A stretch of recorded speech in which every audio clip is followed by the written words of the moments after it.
Welcome to Mikes and Mayhem with Jenna and Maddie Morrow. I am Deputy Director of the Pawnee, Indiana Parks Department, Jenna Wren. And I am famed wilderness explorer extraordinaire, Maddie Morrow. That's the second time in two videos that we accidentally kind of matched. Amazing. It's because we share a brain cell. Yes, for those of you watching, we do not tell each other what we're gonna say, beforehand, Nope. so it's always a surprise when we accidentally coordinate? Yep. Yeah. Well, today we will be discussing the latest episode of Doctor Who called 73 Yards. So, if you have not watched it yet, save this video because there will be spoilers, sweetie. Yes. And this is an episode you do not want to have spoiled for you because it's insane and creepy and wild. And if you are spoiled, then it's not going to be the same for you. So definitely save this video, come back. But for those of you who have watched it, we're going to dive right in with our, first thoughts on this crazy episode. Jenna, you want to start? Yeah, I think I'll start with what I just kept saying to you when I was watching it last night. I'm scared. I'm so scared. I'm so scared. I was terrified throughout the whole episode, and I was watching it at, like, 11 o'clock at night alone, and I'm like, "Maybe I should stop. Maybe I should just watch it in the morning because 'cause I'm afraid that I'm gonna have nightmares because 'cause I'm a baby." It was creepy. I watched Doctor Who with my 9-year-old, and even he was like, "Mom, am I gonna have nightmares?" And I was like, "I don't know because I've never seen this either. It's really freaky." But it was so good, and I know that there are a lot of people like I feel like this episode is very split like seeing people's reactions online and talking to other people who've watched it. Like some people really loved it, like us, and other people were kind of like, it was an episode, but I think because they ultimately didn't like the payoff, and we'll get to the end, as we discuss this. But I loved it. I really enjoyed the creepy vibes. The unknown the whole time just kept you right at the edge of your seat. Yeah, I wonder if the people who were more, like, meh on it, felt that way because this was a companion-centric episode, like, the Doctor wasn't in it, really. He was in the very, very beginning and the very end, so it was all Ruby, so I wonder if, like, some people were like, "Oh, well, I watched Doctor Who because I wanna see the Doctor," and they were they got Ruby the whole time, which Well, I love. yeah, I mean, we've had companion centric episodes before. So, like this episode for me, and I wrote a whole article about this for Temple of Geek. If you guys go to templeofgeek.com, I wrote a whole article about this, about how it felt very much like Turn Left, which is a 10th Doctor era episode where the companion, Donna, makes a decision that was opposite of something that she had done on her actual timeline of life, and it alters the course of reality really, and it takes the Doctor out of the equation. And so the Doctor is not in that episode. It's just Donna, trying to live her life, and not trying, but Donna is living her life without the Doctor in it. She still meets him, but nothing comes from it afterwards. So, like, here, that's not anything new. If you are already a Doctor Who fan, like, just seeing the companion go about their life and stuff is not new, especially with this being a Russell T Davies episode. Russell T Davies also wrote Turn Left, so it would make sense that they were similar. But I really loved that Millie had a chance to shine. Like, it was really incredible. I think the people who are naysayers are just saying they it was a buildup with no answers. But with Doctor Who, like, I feel like things tend to get explained in other episodes because it keeps you watching, you know. Yeah, it makes you wanna tune back in and see what's gonna come back, but that's kinda how I watched the episode thinking, the way it ended will eventually all come together because we have this giant tapestry that's a mystery of Ruby. So all of these mysteries, I'm assuming, are gonna tie together and eventually at the end of the season or whenever they decide to wrap up Ruby's mystery will, like you said, pay off. And yeah, it's funny that you said it reminded you of Turn Left because I that was the first one of the first things I wrote in my notes. I wrote, "This is reminding me of Donna sacrificing herself in Turn Left to save the world." So, yeah, in Turn Left, I believe her alternate decision in the very beginning, the doctor dies, I think. I think he can't regenerate, he dies. Yep. So the whole episode is about this timeline that she's in where the doctor doesn't exist and that like the doctor dying changes the whole entire world, makes it a worse place, obviously. So that's what this episode reminded me of, but not because of the doctor. Like without him being there, the world was kind of the same, but Ruby's world was different, if that makes sense. Like him not being there didn't actually alter the entire world. And I loved seeing Millie have this chance of her own to really explore the character because Ruby's so new and she absolutely, nailed it. Like, I guess like to get into the summary of the plot, it's about the Doctor and Ruby land the TARDIS in Wales, right on the Mhm. coast in Wales, and they get out and they're all excited because, they're in a new place, it's so pretty there, and the Doctor steps on this string, It's a fairy thing. circle. Well, it's a fairy circle, but it looks like you don't know what it is. Mhm. It looks kinda almost like a little like a string dome kind of with, like, notes and flowers and stuff, and as he does that, he's disappears, and Ruby sees this in the distance, this old woman, can't see any features of her, and she's doing something with her arms, and the doctor's gone, and now this sets off this chain reaction. And as Maddie said, you find out this was a fairy circle, and a fairy circle is meant to kind of ward off evil, right? Is that kind of what they explained?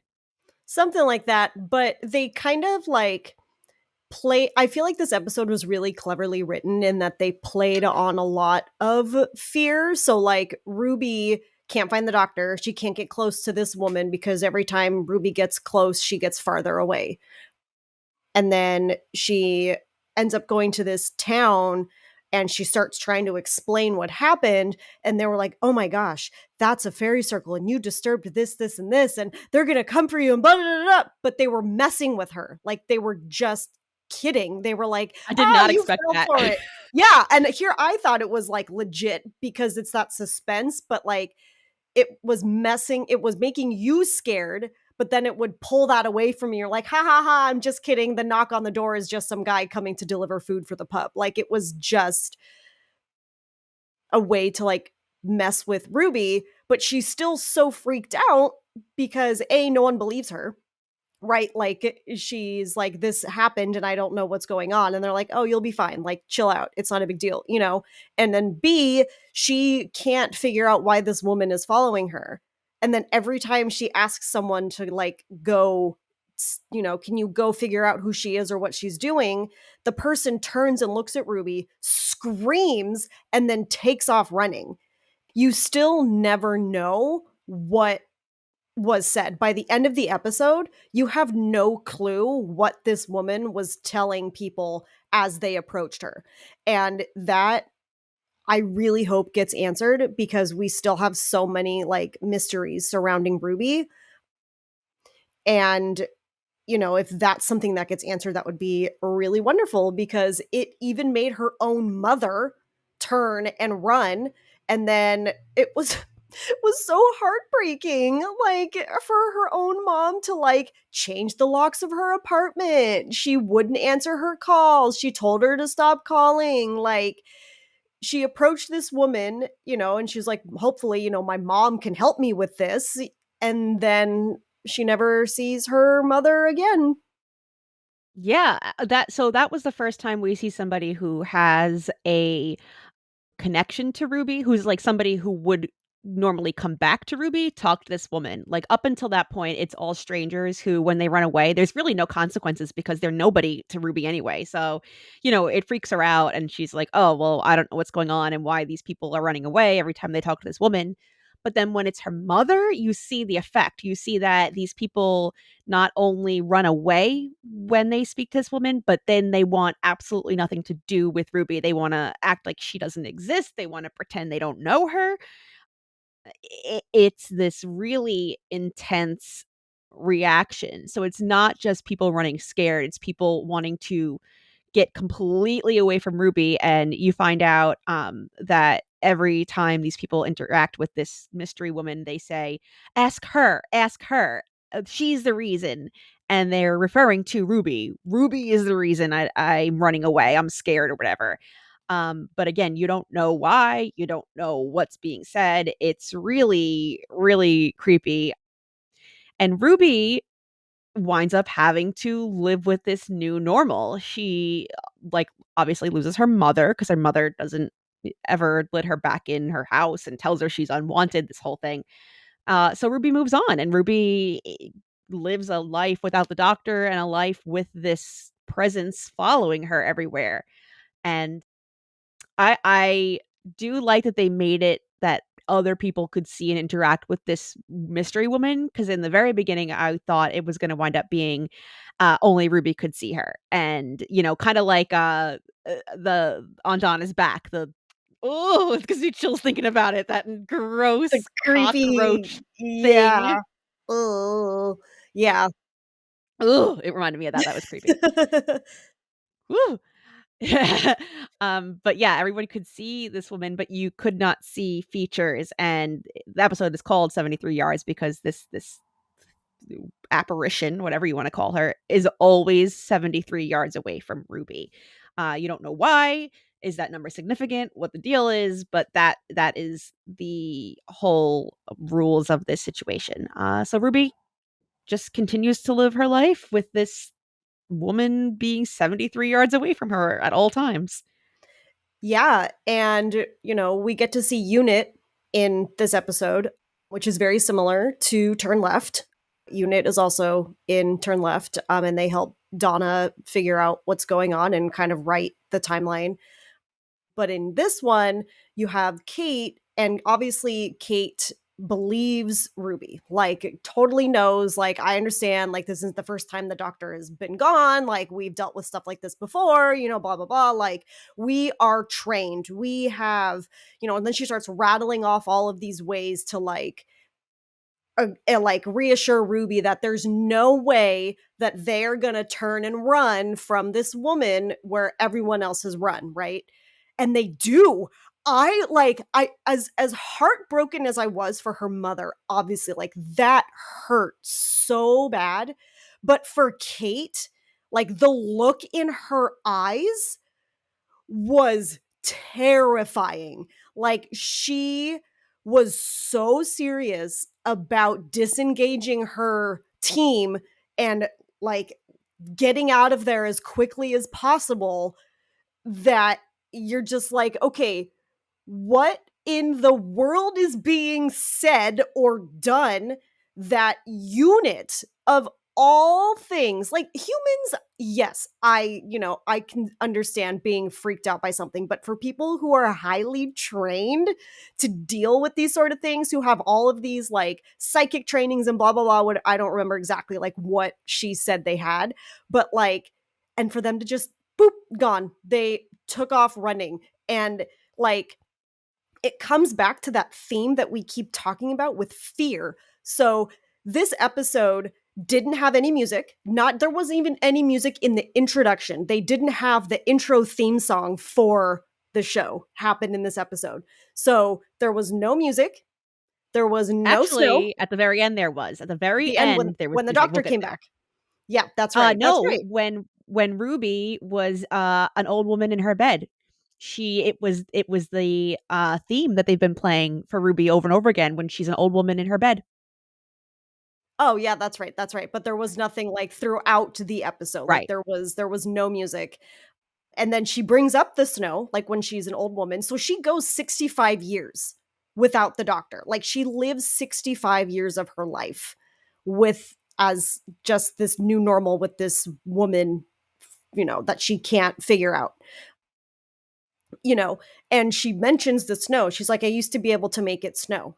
And then, I just it felt like the very meme, like, "Okay, grandma." "Okay, grandma, let's get you back to bed." That's exactly what it felt like.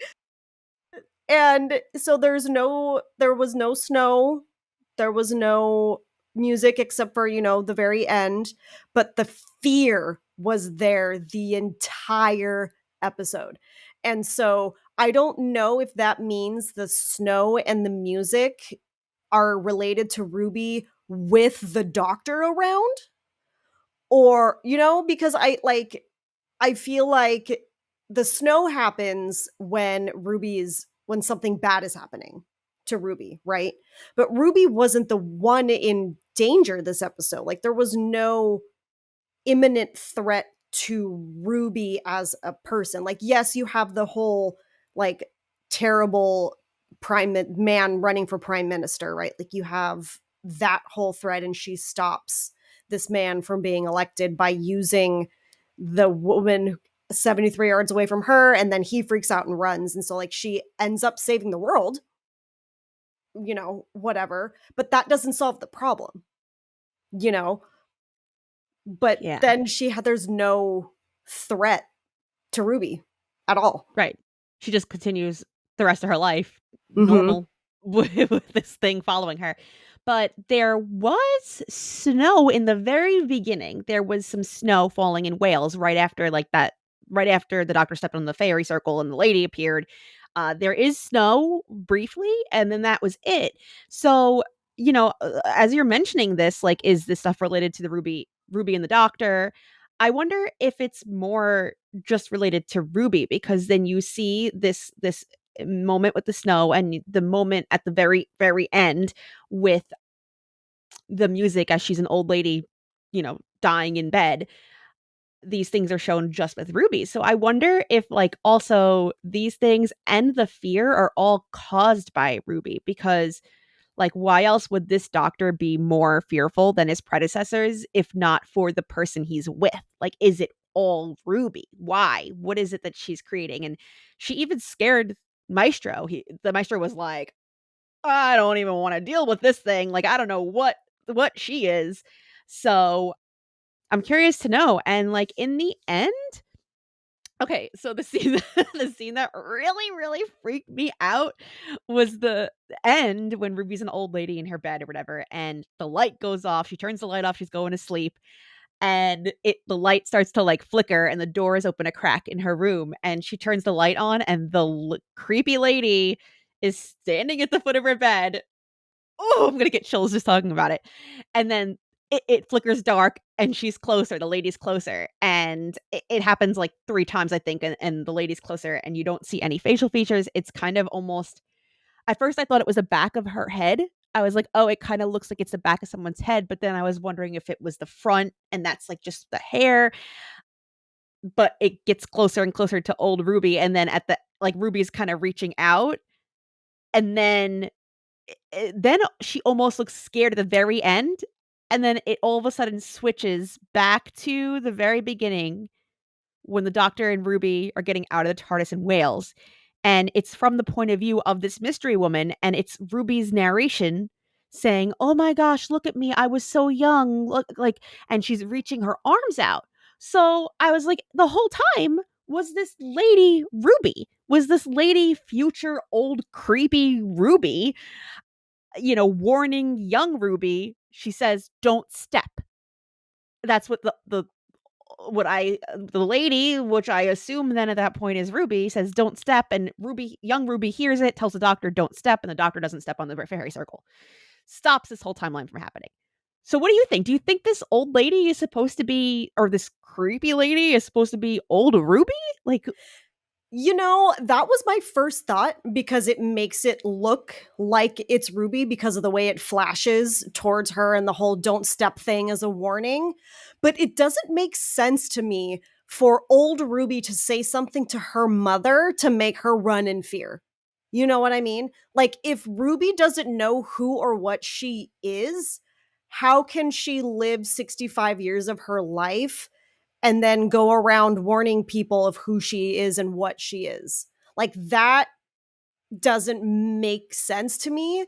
So it's like, unless her, like, because, okay, so gathering thoughts here. I know that when the companions travel in the TARDIS, they end up TARDIS-y, for lack of a better word. Like, they always have like some kind of time vortex, something in them from being near it, right? Like, I To the feel like they always have exposure that. to the time core, whatever the hell he says, yeah. Yeah. Yeah, exactly. So unless like she was able to travel through some sort of slip in the time stream to warn herself and the doctor not to step on something, like, that's the only way I could think it would be Ruby.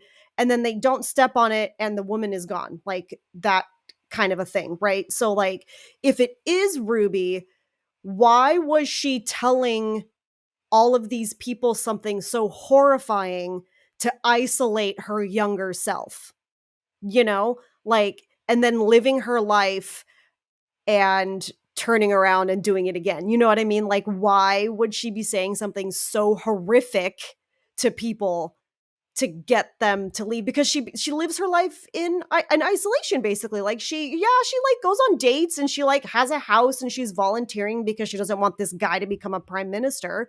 But like, she lost her mom. Like, her mom was the most important person in her life. Like, why would her old self say something so awful? And if so, like, what did her old self learn? Like, there are so many like loose threads that it doesn't really make sense for that woman to be present timeline old Ruby. Right, and now, like, that I'm thinking more about it as we're talking about it, this woman, creature, whatever you wanna call it, defies the, eh, laws of nature, I guess. So, like, if it was a human person, they're just standing outside in the cold, they don't ever take care of themselves. So, like, if you wanna go on a basic level, like, they're not tending to human needs. So that's Right. number 1. They're obviously of some sort of supernatural, I guess, origin. Mhm. And now, like, that I'm thinking about the fact that it flashes from old Ruby to this woman talking on the cliffside in Wales to young Ruby saying, "Look at how young I was." So that's why I was like, that it must be Ruby somehow because they're saying, "Look at how young I was." But what if it's whatever is in Ruby? Like, whatever this is, this side of Ruby that's supernatural, like, what if that's what it is? I don't know. It was weird. It was creepy. Yeah. Yeah, it was Ugh. really wild.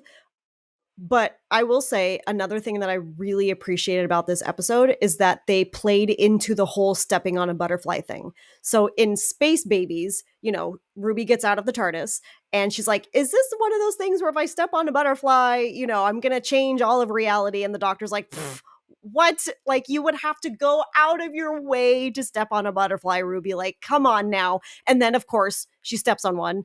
Something ridiculous happens and then they are able to fix it, and it's like a real quick kind of a play on the butterfly effect, right? Like, it's a joke. But here in this episode, that's exactly what happened. Like, the doctor stepped on something and then it completely altered reality, and then he doesn't step on it and things are normal.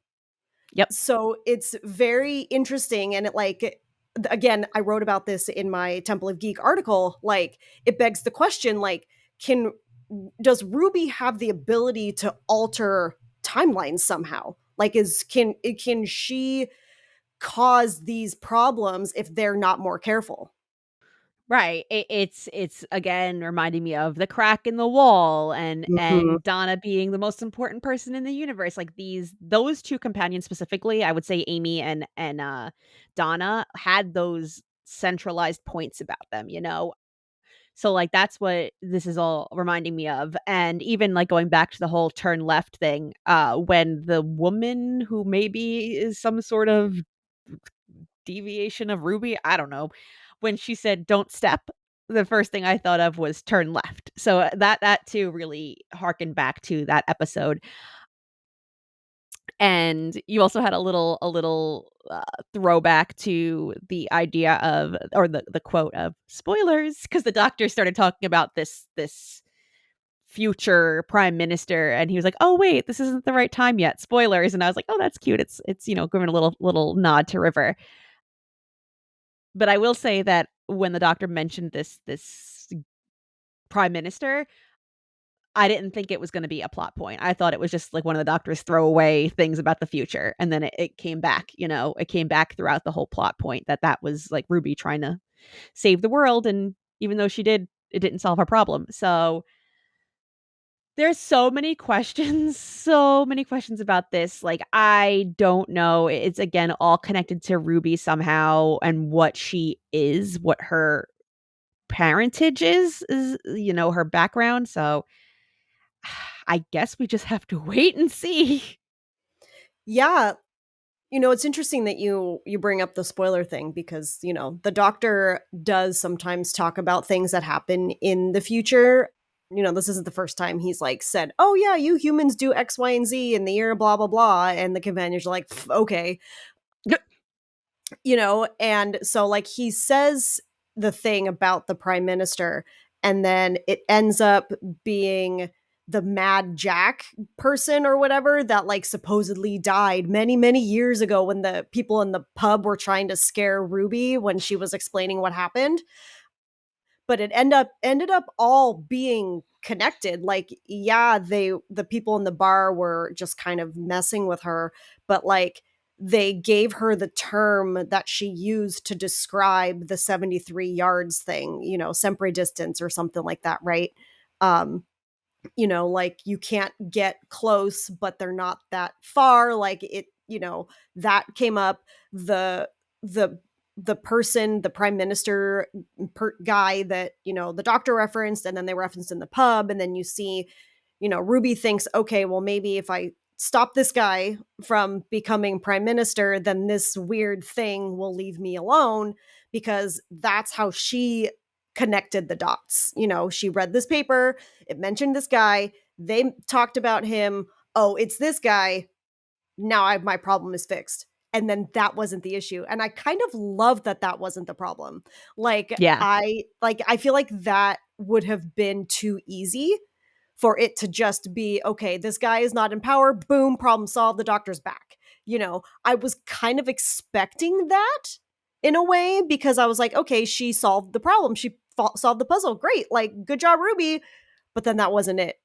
And then she's like, "Oh, okay, well, I saved the world and now I just Just am, go I on. guess." Yeah. Yeah, and it was I preferred that. Like sometimes I like to be right. I like to be like, "Oh yeah, I called it." But like it was kind of cool to see that that was not the solution to the problem. Right, it didn't wrap it up nicely in a bow, and, I figured it couldn't because there was, like, practically wow, I can't speak. Practically, logically, there was still too much time in the episode, so I'm like, Yeah. they can't wrap it up yet.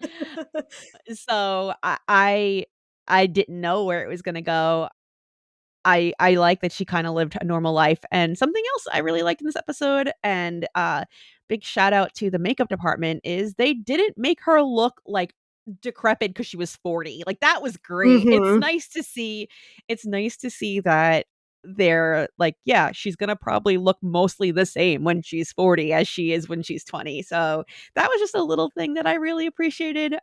They just kinda put glasses on her, and that was awesome, as, millennials, will, I'm sure, say, just because 'cause we're 40. doesn't mean we have to look old. So that was just a little aside, but yeah, I was thoroughly creeped out through the whole thing, and I expected the ending when that woman kept getting closer and closer and closer to Ruby. I was expecting some really, really creepy face reveal kind of monster, and I was not here for it. So I am glad we didn't see that. I was freaked out enough by the flashing lights and the no, I was freaked out enough by that.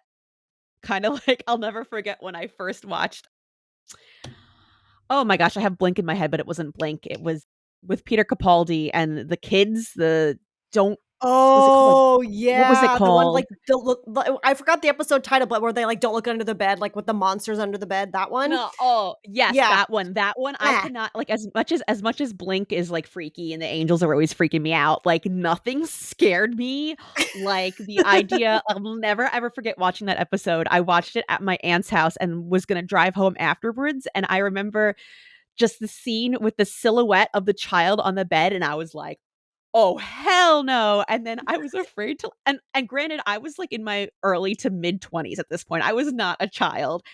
I was afraid to, like, get on my bed later that night because I just had the image of the hand coming out and that episode to this day, it's gotta be a solid 10 years since that episode, to this day, or, like, maybe 8, freaks me out, and that's kinda what I felt with this episode.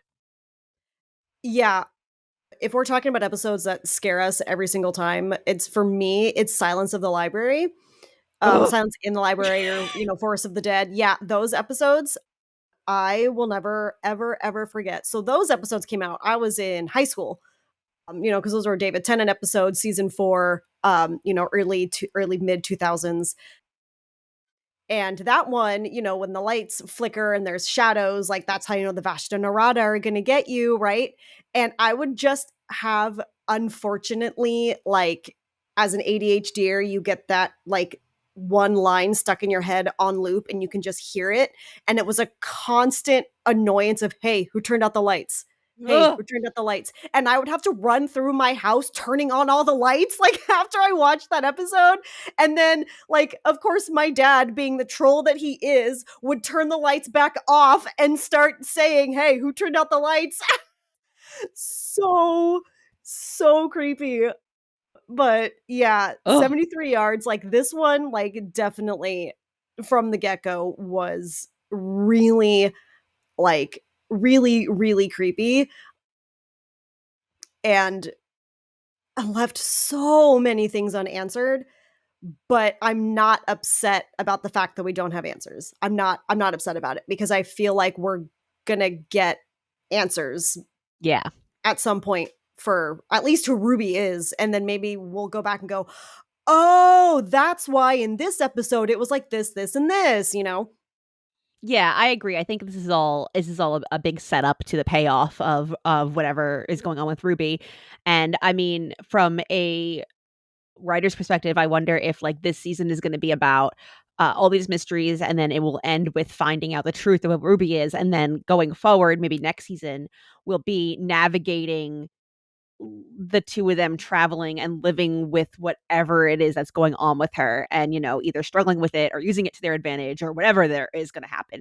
So I really do hope that we get the answer as to what Ruby is in this season, because I want to know. Like I do think that, like you said, it's going to explain this episode, it's going to explain the weird things happening. And I just want more. I want more, more, more, and that is the hallmark of excellent writing. Yeah, 100%. And like with the doctor constantly telling Ruby that he cannot take her to meet her parents, like, I can't take you to the day where your mom dropped you off, blah, blah, blah, is still so fascinating because, in the Father's Day episode, the doctor took Rose to see her dad and was gave her all the rules. Then obviously they changed the timeline. They had to fix all the problems and stuff like that because he wasn't supposed to be alive. But like it's interesting that with one companion, he's like, "Yeah, well, we can go see your dad." Like, sure, but with Ruby, the doctor is like, "No, like I cannot do this for you because of the consequences that are going to come with it."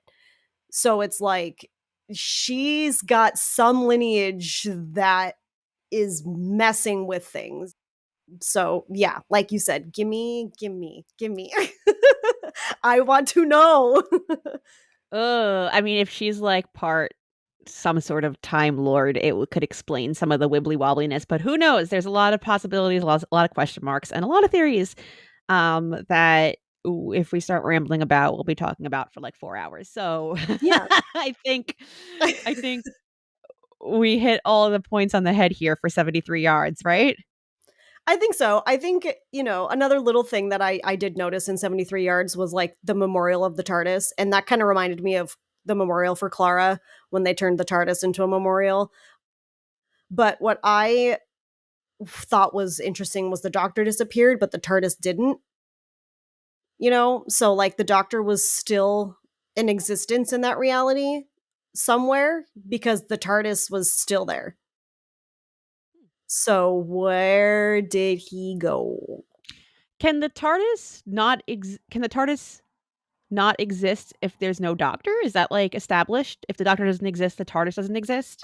I'm not entirely sure, but I feel like something else would have happened. Like the TARDIS, like locked it. I mean, the TARDIS does like lock itself up, like when the Doctor like disappears. But if the Doctor is completely gone from reality, like I feel like the TARDIS would have a meltdown. Like I feel like that, you know what I mean? Like I feel like that more things happen to the TARDIS than just sitting there. Right. It would have been making noise, it would have been melting down, like, especially after 65 years of sitting in one spot, like, why did it just sit there collecting moss? Like, The doctor was just inside vibing for 65 years, like, 60 he was going to taking a his nap. different rooms. He's got all those rooms that lead to all these crazy places. He's just like, "Oh, well, I'm stuck in the TARDIS. I guess I'll do some, light cleaning." I don't know. Oh, yeah. Some celebratory lunges. Yeah, I mean, the TARDIS has a lot of mysteries to it. It's got a pool, it's got a library, it's got interdimensional rooms, so, I mean, I don't think you can get bored stuck in the TARDIS. Yeah, that was just something that came to my mind. I was like, I don't understand like why the TARDIS was just vibing there for 65 years. I mean, maybe it does. Maybe that is what it does. And it's just been a hot minute since I've seen an episode where the Doctor is not around for a long period of time. But I do feel like something should have happened. But I don't know if that just wasn't like important to the plot. But, Yeah. again, all of the unanswered questions. But yeah, it was a wild episode and it was really good. I really enjoyed it.